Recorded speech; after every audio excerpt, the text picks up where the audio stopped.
Friends, ఈరోజు వీడియోలో 2025లో రాబోయే స్మార్ట్ ఫోన్స్ లో మనం చూడబోయే మార్పుల గురించి మాట్లాడుకుందాం. ప్రతి సంవత్సరం కూడా స్మార్ట్ ఫోన్ మార్కెట్ లో కొన్ని చేంజెస్ జరుగుతూ ఉంటాయి. లైక్ ఫర్ ఎగ్జాంపుల్, ఒక సంవత్సరంలో మనం పాపప్ కెమెరాస్ అనే బూమ్ చూసాం. అండ్ ఇంకొక సంవత్సరం 2021లో ఫోల్డబుల్ ఫోన్స్ రావడం చూసాం. సో అలా ఈ సంవత్సరం మనం ఏమేమి కొత్త స్మార్ట్ ఫోన్ ట్రెండ్స్ చూడబోతున్నాం అనేది చూద్దాం. ఒకటి గుర్తుపెట్టుకోండి, ఈ స్మార్ట్ ఫోన్ ట్రెండ్స్ అనేవి కొన్నిసార్లు పెద్దగా ఉంటాయి. Like for example, popup camera culture కానివ్వండి, ఫోల్డబుల్ ఫోన్ కల్చర్ కానివ్వండి, ఇవన్నీ కొద్దిగా పెద్ద ట్రెండ్స్. బట్ అలా కాకుండా కొన్ని చిన్న ట్రెండ్స్ కూడా ఉంటాయి. సో అలాంటి చిన్న ట్రెండ్స్ ని మాత్రమే మనం 2025లో చూడబోతున్నాం. ఆల్రెడీ ఇప్పుడు 2024లో ఉన్నవే కొంచెం 2025లో అప్గ్రేడెడ్ వర్షన్స్ చూస్తాం. అండ్ స్మార్ట్ ఫోన్ మార్కెట్ లో 2024లో వచ్చిన వాటితో కంపేర్ చేస్తే కొన్ని విషయాల్లో మనం చేంజెస్ చూస్తాం. ఆ చేంజెస్ ఏంటి అనేది మనం క్లియర్ గా చూద్దాం. ఫస్ట్ అండ్ ఫార్మోస్ట్ చేంజ్ 2025లో ఒక బాధ అయితే మనకు వదిలిపోయింది. జనాలందరూ కూడా ఇక కర్వ్డ్ డిస్ప్లే స్మార్ట్ ఫోన్స్ తోటి విసిగిపోయారు. సో 2025లో మనం చూడబోయే మేజర్ చేంజ్ వచ్చేసరికి ఫ్లాట్ డిస్ప్లేస్. ఇక నుంచి రాబోయే స్మార్ట్ ఫోన్స్ అన్ని కూడా ఫ్లాట్ డిస్ప్లేస్ తోటి వస్తాయి.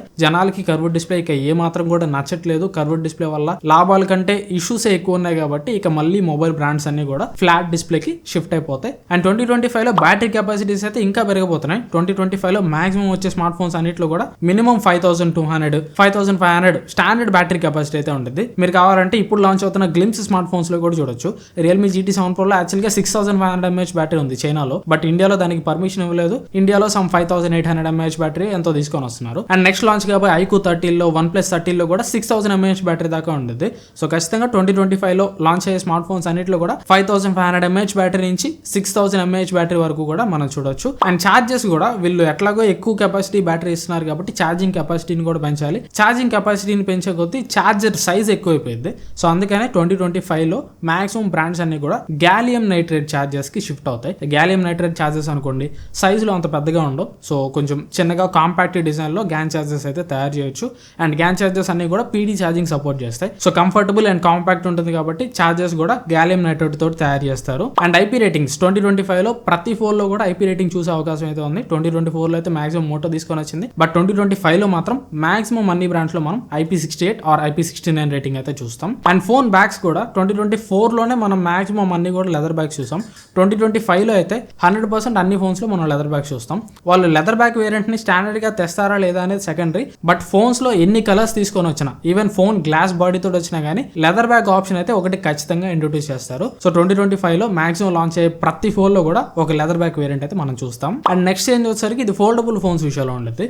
సో ఫోల్డబుల్ ఫోన్స్ అయితే 2025లో ఇంకా కొద్దిగా స్లిమ్ అండ్ స్లీక్ గా తీసుకొని వస్తారు. 2024లోనే మన Samsung Galaxy Fold 6 కానివ్వండి, ఇంకా ఇతర foldable phones like OnePlus foldable phone లో కానీ వీటన్నిటిలో కూడా చూసాం క్రీజ్ అయితే చాలా తగ్గించేశారు. సో ఫోన్ ని ఫోల్డ్ చేసినప్పుడు ఆ క్రీజ్ డిస్టార్షన్ అయితే చాలా తక్కువ ఉంది. అండ్ 2025లో ఇంకా మనం slim and sleek foldable phones చూస్తాం. క్రీజ్ ఇంకా తక్కువ ఉంటుంది. అండ్ ఫోల్డబుల్ ఫోన్స్ ని ఇంకా బాగా అప్గ్రేడ్ చేస్తారు. లైక్ ఫర్ ఎగ్జాంపుల్, ఇప్పుడు వచ్చే ఫోల్డబుల్ ఫోన్స్ అన్నిట్లో కూడా ఫ్లాగ్షిప్ లెవెల్ కెమెరాస్ కానీ ఫ్లాగ్షిప్ లెవెల్ బ్యాటరీ లైఫ్ ఉండదు. సో 2025లో flagship level cameras foldable phones లో తేటాన్ని ట్రై చేస్తారు. అండ్ బ్యాటరీ లైఫ్ ని కూడా బాగా ఇంప్రూవ్ చేయడానికి ట్రై చేస్తారు. అండ్ ఫోల్డబుల్ ఫోన్స్ అన్ని కూడా కొద్దిగా బల్క్ గా ఉంటాయి. సో బల్క్ గా లేకుండా రాను ఫోల్డబుల్ ఫోన్స్ థిక్నెస్ ని కూడా క్రమేణా తగ్గిస్తారు. అండ్ అలాగే ట్రైఫోల్డ్ ఫోన్స్ కూడా మనం చూడొచ్చు. ఆల్రెడీ Huawei ఇంట్రొడ్యూస్ చేసింది. సో ట్రైఫోల్డ్ ఫోన్స్ కూడా 2025లో కొన్ని బ్రాండ్స్ నుంచి మనం చూడొచ్చు. అండ్ మేజర్ చేంజ్ ఈ సంవత్సరం మనం ఫ్లిప్పబుల్ ఫోన్స్ అయితే బడ్జెట్ లో చూస్తాం. ఆల్రెడీ మోటో తీసుకొస్తుంది. మోటో Razr 60 సిరీస్ కానీ, అండ్ ఇన్ఫినిక్స్ అయితే ఇన్ఫినిక్స్ జీరో ఫ్లిప్ అని తీసుకొని వచ్చింది. 50,000 రూపాయలకి 60,000 రూపాయలకి మనం ఫ్లిప్పబుల్ ఫోన్స్ చూసాం. సో 2025లో అయితే ఇంకా తక్కువ ప్రైస్ కి లైక్ 30,000-40,000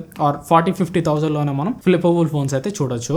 అండ్ దాని తర్వాత ఈ చేంజ్ వస్తుందా లేదా నాకు తెలియదు. బట్ ఈ చేంజ్ మాత్రం నేను కోరుకుంటున్నా. ఏంటంటే 2024లో మనం లావా అగ్ని 3లో చూసాం డ్యూయల్ డిస్ప్లేస్. కెమెరా పక్కన రెండో సెకండరీ డిస్ప్లే ఉంటుంది. ఆ రెండో సెకండరీ డిస్ప్లేని యూస్ చేసి బ్యాక్ కెమెరా మనం సెల్ఫీ కెమెరా లాగా యూస్ చేసుకోవచ్చు. సో హానెస్ట్లీ చెప్పాలంటే లావా అగ్ని 3 అసలు బాగాలేదు. దాని కెమెరాస్ అయితే మరీ చెత్తగా ఉన్నాయి. బట్ ఏదన్నా ఒక మంచి స్మార్ట్ ఫోన్ లో లైక్ రియల్మీ నుంచి కానీ, నథింగ్ నుంచి కానీ, పోకో నుంచి కానీ కెమెరాస్ బాగుండే ఒక మంచి స్మార్ట్ ఫోన్ లో ఈ సెకండరీ డిస్ప్లే కానీ పెట్టారంటే నాలాంటి వాళ్ళకి పండగే. ఎందుకంటే నాకు హానెస్ట్లీ ఫ్రంట్ కెమెరా క్వాలిటీ అయితే నచ్చదు. బ్యాక్ కెమెరా క్వాలిటీ అల్టిమేట్ ఉంటుంది. సో బ్యాక్ కెమెరా పక్కన ఆ సెకండరీ డిస్ప్లే ఇస్తే ఫ్రంట్ కెమెరా లాగా బ్యాక్ కెమెరాస్ ని కూడా వాడుకోవచ్చు కాబట్టి. అండ్ ఆబ్వియస్లీ వస్తుందని కూడా నేను అనుకుంటున్నా. ఎందుకంటే నాకు బాగా గుర్తు, ఈ బడ్జెట్ లో కర్వ్డ్ డిస్ప్లే స్మార్ట్ ఫోన్స్ ని ఇంట్రొడ్యూస్ చేసిందే లావా. సో లావా తెచ్చిన ట్రెండ్ ని వీళ్ళందరూ ఫాలో అయ్యారు. సో సెకండరీ డిస్ప్లే ట్రెండ్ ని కూడా లావా ఇంట్రొడ్యూస్ చేసింది. వీళ్ళందరూ కూడా ఫాలో అవుతారు. చూస్తారని నేనైతే అనుకుంటున్నాను. అండ్ దాని తర్వాత మేజర్ చేంజ్ 2025 లో రాబోయే స్మార్ట్ ఫోన్స్ అన్నిట్లో కూడా మనం ఆర్టిఫిషియల్ ఇంటెలిజెన్స్ ఫీచర్స్ ని చాలా బాగా చూడబోతున్నాం. దాదాపు 20,000 పైన అండ్ 25,000 పైన కేపబుల్ అయిన ప్రాసెస్ ని ఫోన్స్ లో వాడితే మాత్రం ఖచ్చితంగా ఏఐ ఫీచర్స్ అయితే మనం చాలా చూస్తాం.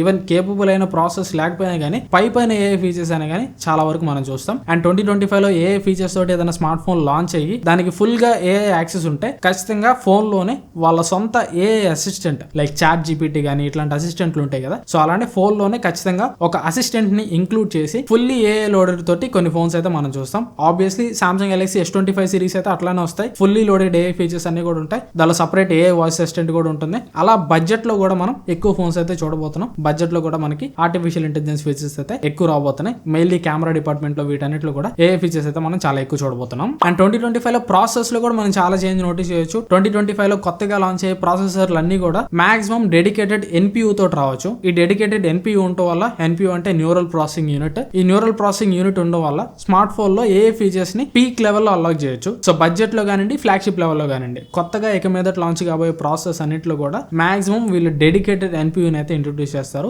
మాక్సిమం అన్ని ఫోన్స్ లో NPU ఉందంటే ఫ్యూచర్ లో రాబోయే అన్ని ఫోన్స్ లో కూడా మనం ఏఐ ఫీచర్స్ అయితే చూడొచ్చు. అండ్ ప్రాసెసర్ పర్ఫార్మెన్స్ కూడా 2025 లో చాలా వరకు పెరుగుతుంది. ఎందుకంటే క్వాల్కామ్ రీసెంట్ గా వాళ్ళ కొత్త ఫ్లాగ్షిప్ ప్రాసెసర్ తీసుకొని వచ్చింది, స్నాప్డ్రాగన్ 8 Elite. దానిలో వాళ్ళ ఓన్ ఆర్కిటెక్చర్ వాడారు. ఆర్మ్ నుంచి వీళ్ళు ఆర్కిటెక్చర్ తీసుకోకుండా వాళ్ళ సేమ్ కోర్స్ అయితే వాడారు. వాళ్ళు పేరు కూడా పెట్టుకున్నారు ఓరియాన్ అని చెప్పి. సో ఫ్లాగ్షిప్ లెవెల్లో కాకుండా ఫ్లాగ్షిప్ లెవెల్ కి కింద అంటే ఒక 30,000 40,000 సెగ్మెంట్ లో కూడా అప్పర్ మిడ్ రేంజ్ సెగ్మెంట్ లో వచ్చే ప్రాసెస్ అన్నిట్లో కూడా ఈ ఓరియాన్ కోర్స్ అయితే వాడచ్చు. ఈ ఓరియాన్ కోర్స్ కానీ కొద్దిగా క్లిక్ అయినాయి అంటే మాక్సిమం 2025 ఎండ్ అయిపోయేసరికి లేదంటే 2026 స్టార్ట్ అయ్యేసరికి బడ్జెట్ ప్రాసెస్ లో కూడా మనం ఈ ఓరియాన్ కోర్స్ అయితే చూస్తాం. ఈ ఓరియాన్ కోర్స్ వన్స్ ఇంట్రడ్యూస్ చేశారంటే ప్రాసెసర్ పర్ఫార్మెన్స్ అయితే ఇంకా అలా గ్రాఫ్ పెరుగుతానే పోయింది. ఆల్రెడీ మనం ఒక 2 ఏళ్ల క్రితంకి ఇప్పటికి కంపేర్ చేసుకుంటే మిడ్ రేంజ్ లో కూడా చాలా చాలా మంచి పవర్ఫుల్ ప్రాసెస్ ఇప్పుడు ఇంట్రడ్యూస్ చేస్తున్నారు. ఒక 2 ఏళ్ల క్రితం ఫ్లాగ్షిప్ లెవెల్ ఎట్లాంటి పర్ఫార్మెన్స్ ఉండదు, ఇప్పుడు మిడ్ రేంజ్ లో అదే పర్ఫార్మెన్స్ ఉంటుంది. ఇది ఇంకా రాను సంవత్సరాలు గడిచే కొద్ది ఇది ఇంకా పెరుగుతా పోయేది. ఇంకొక 5 ఏళ్ళు అయితే దాదాపు 20,000 రూపాయల ఫోన్ లో కూడా ప్లే స్టేషన్ లెవెల్ గేమ్స్ మనం ఆడుకోవచ్చేమో చెప్పలేం. అండ్ 2024 లో యాపిల్ నుంచి యాపిల్ AR గ్లాసెస్ మనం చూసాం. అండ్ 2025 లో యాపిల్ మాత్రమే కాకుండా ఇంకా వేరే కొన్ని పెద్ద టెక్ బ్రాండ్స్ నుంచి వాళ్ళ సొంత ఆగ్మెంటెడ్ రియాలిటీ గ్లాసెస్ అయితే మనం చూస్తాం. సామ్సంగ్ ఆల్రెడీ వాళ్ళ సొంత AR గ్లాసెస్ మీద వర్క్ చేస్తుంది, అది మనం 2025 లో చూస్తాం. అండ్ సామ్సంగ్ తో పాటు హువావే, ఒప్పో ఇలాంటి కొన్ని బ్రాండ్స్ నుంచి మనం వాళ్ళ సొంత AR గ్లాసెస్ అయితే చూడొచ్చు. సో ఇలా ఇన్ని చేంజెస్ అయితే మనం 2025 లో చూడబోతున్నాం. ఈ ట్రెండ్స్ లో మీరు ఏ ట్రెండ్ కోసం బాగా ఎక్సైటెడ్ ఉన్నారో నాకు కింద కామెంట్స్ లో చెప్పండి. అండ్ ఈ వీడియో మీ నచ్చితే ఖచ్చితంగా లైక్ చేయండి, వీలైతే మీ ఫ్రెండ్స్ తోటి షేర్ చేయండి. ఇట్లాంటి మరెన్నో వీడియోస్ కోసం ఛానల్ సబ్స్క్రైబ్ చేసుకొని పక్కన బెల్ ఐకాన్ కూడా యాక్టివేట్ చేసుకోండి.